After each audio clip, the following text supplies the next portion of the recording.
Bonsoir à tous, j'espère que vous m'entendez. Donc on se retrouve aujourd'hui pour notre deuxième live de la série de la vigne au champagne, donc des lives qui se veulent plus pédagogiques, où chaque vigneron va expliquer une étape entre la vigne, enfin de la vigne jusqu'à la bouteille finale, le champagne. Bonsoir Rudolf de Belgique. Donc ce soir, c'est Virginie qui va du Champagne, donc Virginie du Champagne Bergeronneau, Marion qui va nous parler d'une nouvelle étape.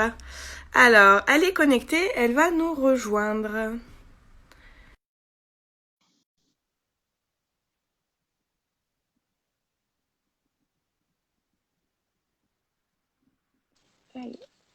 Bonsoir à tous. Bonsoir Bonsoir Bertille. Virginie, tu vas bien? Bah oui, oui, très bien. Bah, il fait beau, hein, donc ça va. Malgré le mauvais temps qu'on a eu là les derniers jours, on est plutôt content pour aujourd'hui et au moins c'est plutôt satisfaisant de travailler sous des journées comme ça dans les vignes. Oui, j'imagine, c'est plus agréable que de la pluie. Voilà. Bon, comment ça va depuis notre dernier live avec ce Bah, déconfinement, comment... Bah voilà, c'est plutôt positif parce qu'aujourd'hui, bah, ça va dans le bon sens. Même pour nous, les ventes ont repris petit à petit. Donc, bon, c'est pas quand même comme l'année passée, mais on est optimiste et puis bon, de toute façon, faut l'être. Et puis la vigne, elle, confinement ou pas confinement, elle pousse très bien, même beaucoup plus vite que l'année passée. Donc, on n'avait pas le temps de trop penser à toutes ces choses-là. Oui, je me doute, je me doute. C'est vrai que la vigne s'est bien activée ces derniers jours, enfin ces dernières semaines. Et on est plutôt sur une configuration comme 2018 avec beaucoup d'avance que 2019.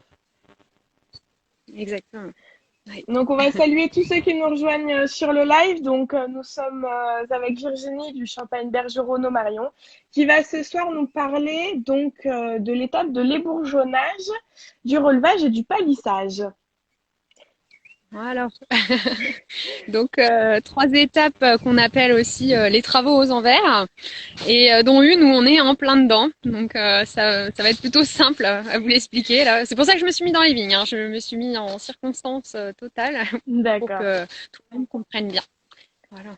Donc alors, les bourgeonnages, ça commence, c'est quelle période, c'est à quel stade de l'avancée de la vigne? Dis-nous un peu plus. Alors globalement, on va rester approximatif, hein, parce que comme je disais, suivant l'année, on est plus ou moins en avance ou en retard.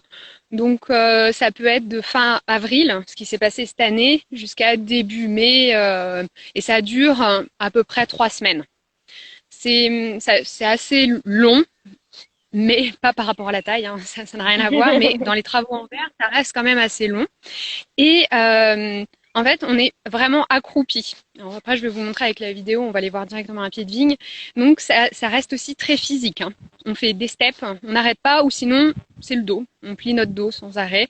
Donc, ça va être assez contraignant pour certaines personnes. Donc, faut être un peu entraîné. Donc, je vais vous montrer un petit peu les bourgeonnages, en quoi ça consiste. On va tourner la vidéo. Alors, donc là, j'ai mon pied de meunier. Alors, donc là, bon, vous voyez bien les grandes branches. Il faut savoir qu'au moment de l'ébourgeonnage, toutes ces branches, là, ce que je touche avec, eh ben, c'est tout petit. En vrai, c'est pas plus grand. Alors, si on va à la base, c'est pas plus grand qu'ici, à peu près quand on arrive. Bon, après, tout dépend au quel moment on arrive au moment de la pousse. Mais on n'est même pas sur du bourgeon, en fait. On appelle ça ébourgeonnage, mais le vrai terme qu'on pourrait utiliser, c'est épamprage. Parce que c'est déjà des petites branches. Donc, donc là, en fait, vous en voyez deux, voire même des fois trois. C'est nous qui avons choisi d'en laisser que deux, trois, parce que des fois, on peut en avoir plein autour du pied. Et en fait, si on fait pas le ménage, on a un vrai bazar et il n'y a pas que ça, c'est que ça peut créer des foyers de pourriture. Donc il faut aérer au maximum toutes nos branches, tous nos futurs feuillages et nos grappes, hein, parce que vous voyez, si bas qu'on est, parce que là on est vraiment bas, là je suis vraiment limite le genou par terre pour vous montrer tout ça. Donc même les vendangeurs, hein, quand ils vont devoir cueillir, devront vraiment se baisser. Donc il faut vraiment aérer au maximum pour aussi la qualité et minimiser aussi nos rendements. Donc pour ça, on va sélectionner vraiment les brins. Et ce qu'on peut voir, c'est que cette grande branche, c'est pas facile par vidéo, mais je vais essayer au maximum. Vous avez une toute petite branche en bois ici, ce qu'on appelle le rachet, qu'a expliqué la semaine dernière Pierre-Éric. Donc ce petit bois-là, il est là en fait, j'ai pas touché le bon. Donc celui-ci, c'est un bois de l'année passée. Donc qu'est-ce que ça veut dire? C'est que cette branche-là, il y a un an, disons, la petite branche là, il y a un an, c'était une grande branche comme ça qu'on a sélectionnée. Donc voilà. Et ça, tous ces petits bois de l'année passée, eux, sont fructifères. Il y aura un gros pourcentage de toutes les branches qui vont pousser dessus. Ça va donner, en tout cas, des raisins. Bon, on n'en est pas sûr à 100%, mais généralement, c'est comme ça. Alors que si on aurait laissé des branches ici pousser, parce qu'il y en a eu, eh ben là, c'est pas fructifère. Il y aurait pu avoir peut-être une petite grappe, mais quelque chose. Et là, généralement, c'est plutôt un gros pourcentage parce qu'il n'y a rien du tout. Donc, on sait déjà quelles branches sont fructifères et celles qui ne le sont pas. Donc là, comme on peut voir, on a eu raison, hein, parce que vous en avez vu une là, de grappe, une autre ici, et encore au-dessus. D'accord. Et après, on va continuer en fait sur les charpentes. Et bon, là, on les a bien toutes retirées. J'ai vu qu'ils avaient fait du bon travail. Donc là, il pouvait y avoir encore des petites pousses. Mais vu qu'on est encore sur du vieux bois, il fallait les retirer. Donc là, on les retire avec le doigt. Donc on met des gants, hein, généralement, parce que à la fin, on a les mains un peu usées. Hop. Et là, en fait, on a d'autres branches, mais là, c'est du bois jeune. C'est le bois de l'année passée, en fait. Ce bois-là, dans un an, c'est celui-là. Donc, bois fructifère, donc on ne touche pas, on ne retire à rien. Par contre, là, je me suis aperçue qu'ils en avaient oublié, donc ça, c'est un bon exemple. Donc là, on est sur le vieux bois, et là, on voit ça. Donc ça, c'est sur le vieux bois, c'est pas fructifère, et en plus, là, vous pouvez le voir, il n'y a pas un brin de raisin, donc là, je vous l'attire. Hein, là. Donc ça, on n'en a pas besoin, donc on le retire. Voilà. Ce qui fait là, de la concurrence aussi en moins lors de lorsque la grappe va mûrir, ça va bien se concentrer dans la grappe et ça va pas aller, la sève n'est pas, enfin, il va y avoir moins de concurrence et une bonne maturité du coup de la grappe.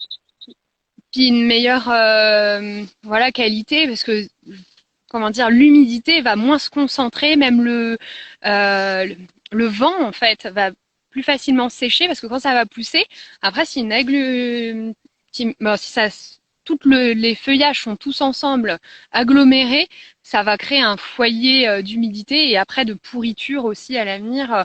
Donc c'est déjà une première étape pour diminuer son rendement, le contrôler et aérer et penser aussi à la future vendange. Donc, voilà, donc ça c'est les bourgeonnages. Voilà. D'accord. Donc tous ceux qui nous rejoignent, si vous avez des questions sur ce qui explique Virginie, si vous voulez plus qu'elle approfondisse un peu plus, n'hésitez pas à nous les poser. Elle y répondra sans problème. Donc là, elle vient de nous parler donc de l'ébourgeonnage ou autrement dit aussi épamprage. Donc est-ce que tu veux compléter ou on passe au relevage? Bon, je pense que c'est déjà pas mal. Il y a déjà pas mal d'informations. Après, s'il faut pas hésiter, c'est s'il y a des gens qui ont des questions, hein, je peux revenir en détail. Voilà, ou un jour, si vous venez voir un vigneron, voilà, il vous expliquera aussi. C'est plus simple d'avoir le pied devant vous et de le faire vous-même aussi. C'est sûr. Voilà. Donc du coup, donc après, la vigne pousse, bien évidemment, et on arrive sur l'étape du relevage. Et l'étape finale du palissage. Donc, c'est quoi la différence du coup entre relevage, palissage, Alors un relevage, comme le mot l'indique, en fait, c'est relever. Mais là, on va relever quoi? Les branches que j'expliquais là, celles qui sont vertes, hein, qui sont de cette année, parce qu'il faut comprendre aussi que la vigne, c'est une liane. Donc en fait, elle veut pas pousser en hauteur. Elle va pousser par terre. Donc la forme qu'elle a quand vous vous baladez dans un vignoble, c'est la forme qu'on lui a donnée. Donc c'est l'humain qui a donné cette forme. Donc nous en Champagne, pour ça on utilise des fils, des installations. Donc on a des piquets à chaque extrémité de vigne, on en remet encore entre et on va mettre d'un côté comme et derrière des fils qui vont permettre pour nous de contrôler cette végétation. Et même il y a un fil où c'est là où on va attacher carrément nos bois dessus. Mais c'est pas ce fil-là qui va nous intéresser pour le relevage. C'est celui qui est là devant et l'autre derrière, et on va les remonter en même temps. Donc on va suivre en fait la pousse de cette vigne. C'est pour ça qu'on parle de relevage au premier clou, au deuxième, au troisième. Donc généralement, les vignerons vont passer à peu près 2 fois dans les vignes pour relever. Donc dès qu'on a fini en fait les bourgeonnages, les premières vignes qu'on avait bourgeonnées, généralement c'est les premières qu'on va relever. Donc pour nous, c'est le chardonnay, donc le cépage blanc qu'on va commencer. Ça pousse assez vite et vu la taille et puis bon, c'est un cépage très vigoureux, donc il y en a quand même beaucoup. Et le fait de relever, ça aussi protège parce que le vent, des fois, peut être très violent et peut casser ses branches. Hein. C'est très sensible. Donc, il faut être assez délicat, en fait, quand on relève et pas y aller comme un bourrin. Hein. Sinon, on peut arracher des branches où il y avait des raisins dessus. Donc, il faut vraiment faire attention. Voilà. D'accord. Et une fois que le relevage est terminé, donc on va ce qu'on appelle ce qu'on appelle le palissage. Oui. Alors, donc le palissage, il peut commencer quand on a fini de relever au dernier clou, donc tout en haut du piquet. Hein, et là, on va pouvoir palisser. Donc, je vais vous montrer, en plus, c'est vrai que je vais en profiter, je vais vous montrer ces fils-là. Donc là, aujourd'hui, les 2 fils que je vous parlais, c'est ceux-là, qui au départ, hein, il y a encore 2 mois, vous serez venus, ils étaient par terre. On les a relevés petit à petit, et voilà, on les a mis tout en haut, parce que, vous voyez, notre vigne, toute bien rangée. Voilà, donc là, tout a été travaillé, ça a déjà été palissé. Donc je vais essayer de vous expliquer qu'en fait, les branches que vous voyez peuvent être emmêlées. Suivant le vent, dès qu'on a relevé, il y a une branche qui s'est mise dans l'autre. Donc nous, on va passer avec nos mains et on va tout démêler. Bon là, j'ai qu'une main, mais on y va avec 2 mains. Et on va retirer aussi, s'il y a des entrecœurs qui sont... Donc l'entrecœur, c'est toutes ces petites pousses-là qui ne donnent rien du tout, qui n'a pas de raisin. Donc on va essayer de démêler tout ça et on va séparer par une agrafe là on voit pied. Une manière Alors, de bien séparer. Excuse-moi Virginie. Donc tu disais que vous alliez séparer par une agrafe et là ça a coupé et on te perd un peu. Ah non. Alors attends, je vais pas essayer de trop bouger. Donc là, on a séparé par une agrafe chaque pied de vigne. Voilà, pour vraiment séparer de manière que ça ne se remêle pas ensemble, parce que le vent, mine de rien, peut remêler toutes ces branches. Voilà, donc le palissage est aussi une étape importante, parce que ça permet aussi, tout ce que je disais aussi pour les bourgeonnages, d'aérer, de réaérer nos grappes, notre feuillage, pour aussi la qualité future de nos raisins. Donc voilà, quand on regarde après travail, on voit bien que les grappes sont dégagées, elles sont pas l'une sur l'autre. Pareil, les branches, on arrive même à voir derrière, hein, voilà. Parce que des fois, ça fait vraiment des paquets. Tout est ensemble. Et là, on permet d'étaler en fait sur la longueur du cep toutes les branches. D'accord. Voilà. Je passe. Donc on a un Rudolf qui nous dit que l'apprentissage passe par l'action. C'est vrai, tout à fait. Hein. En général, on a la théorie, mais la pratique est beaucoup plus je dirais importante puisque c'est là où on apprend réellement et il faut le faire soi-même. Donc je vais finir par planter de la vigne. Bah écoute, essaie de planter un pied de vigne chez toi en Belgique sans problème, mais tu peux venir aussi passer un petit stage en Champagne et on peut faire un stage intensif, il n'y a pas de souci aussi. Ah bah oui, de montrer tout ça, mais c'est vrai qu'il y a du boulot.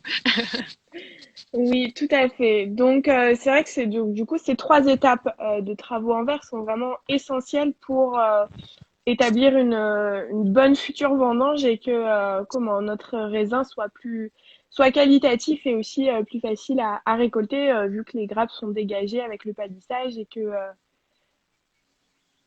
donc Oui. on gagne en qualité et en temps à la vendange à ne pas chercher les grappes entre les fils et Oui. Bah c'est ça, et puis au moins les raisins sont de meilleure qualité, parce que s'ils étaient tout agglomérés, s'il y en a un de malade, peut-être ils seraient tous malades. Donc au moins là, ça permet de vraiment les séparer. Voilà. D'accord, très bien. Eh ben, écoute, on va conclure ce live. Je te remercie Virginie pour ces explications qui ont été très bien, enfin, ça a été très bien expliqué. J'espère Bah, que tant mieux. tous ceux qui nous ont regardés, ça vous a plu. N'hésitez pas à m'envoyer des commentaires sur enfin, ou des retours sur le live de Virginie. Et puis on se retrouve donc jeudi avec un nouveau vigneron pour une nouvelle thématique sur notre série de la vigne au champagne. Très bien. Au Bonne soirée revoir. À Virginie, bientôt. bonne soirée à tous. À toi aussi, merci. Au Merci, revoir à au tous. revoir.